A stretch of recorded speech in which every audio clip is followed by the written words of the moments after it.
Benvenuti al Teatro Comunale di Bologna. Innanzitutto, se non vedete le poltrone è perché in questo momento, mentre vi parliamo, è in corso un'imponente opera di restyling che riconsegnerà il teatro rinnovato entro il 2026. Ma questo è anche uno dei teatri municipali più antichi d'Italia, dunque del mondo. Fu inaugurato il 14 maggio 1763 con un'opera nuova di Zecca, Il trionfo di Clelia, di Gluck, per la quale appunto l'autore venne personalmente a dirigere. È un teatro municipale, quindi non fu creato o voluto da re e imperatori, ma fu voluto dalla cittadinanza. La nobiltà si tassò per pagarsi un nuovo teatro che sorse negli stessi luoghi in cui sorgeva la villa dei Bentivoglio, gli antichi signori di Bologna. Negli oltre 260 anni di vita di questo teatro sono successe tantissime cose, ma un fatto musicale in particolare è più rilevante di altri. Proprio qui, il 1 novembre 1871, avvenne la rappresentazione della prima opera di Richard Wagner in Italia. Era il Lohengrin, voluto fortemente dal sindaco di Bologna, di quell'epoca, che per ottenere questa esclusiva, questa prima wagneriana, si recò personalmente a Monaco di Baviera per organizzare tutto quanto. Da questa prima rappresentazione cominciarono le grandi discussioni che durarono per quasi mezzo secolo tra wagneriani e verdiani, e proprio Giuseppe Verdi venne a vedere personalmente una replica del Lohengrin sedendosi al palco numero 23 dell'Ordine 2 di questo teatro. E in questa sala, nel 1874, arrivò anche Johann Strauss per dirigere sue musiche con la sua orchestra. Faceva parte questo concerto di una imponente tournée italiana che contava più di 21 appuntamenti.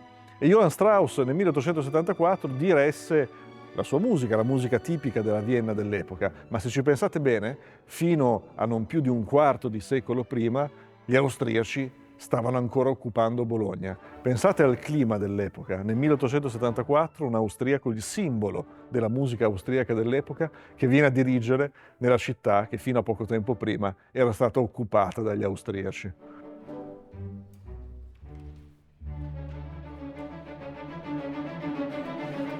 Il pipistrello di Johann Strauss Jr. andò in scena per la prima volta nel 1874 a Vienna. L'anno precedente era stato l'anno orribile per le borse di Vienna. C'era stata una crisi finanziaria che aveva gettato sul lastrico migliaia di persone. Ed è per questo che l'operetta di Strauss arrivava nel momento giusto, nel momento in cui Vienna aveva voglia di ripartire, di pensare in maniera leggera. In realtà in maniera leggera Strauss non era mai stato abituato a pensare. La sua famiglia, in particolare suo padre, aveva cercato di ostacolarlo in ogni modo. Il padre era arrivato addirittura a distruggere il violino.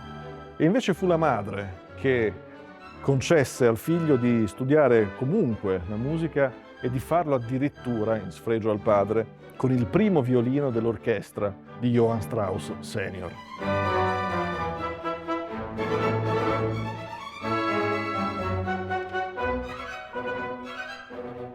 Ci troviamo sotto la platea del Teatro Comunale.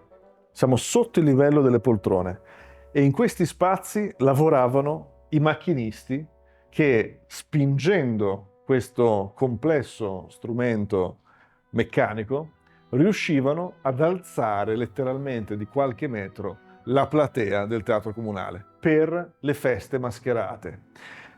Feste mascherate che coinvolgevano quindi tutto lo spazio della platea, palcoscenico compreso, e alzando la platea, la superficie ballabile, calpestabile del teatro quasi raddoppiava. Era l'occasione quindi di grandi feste, probabilmente anche la musica di Strauss ha accompagnato nel corso dell'Ottocento questi grandi appuntamenti che erano resi possibili dalla forza meccanica di questo incredibile strumento. Se vedete il palcoscenico chiuso è perché al Teatro Comunale in Piazza Verdi stanno continuando i lavori di restyling e l'opera si è trasferita al Teatro Comunale Nouveau nel distretto fieristico di Bologna, in un nuovo spazio appositamente costruito e che ospiterà fino al 2026 le opere del Teatro Comunale.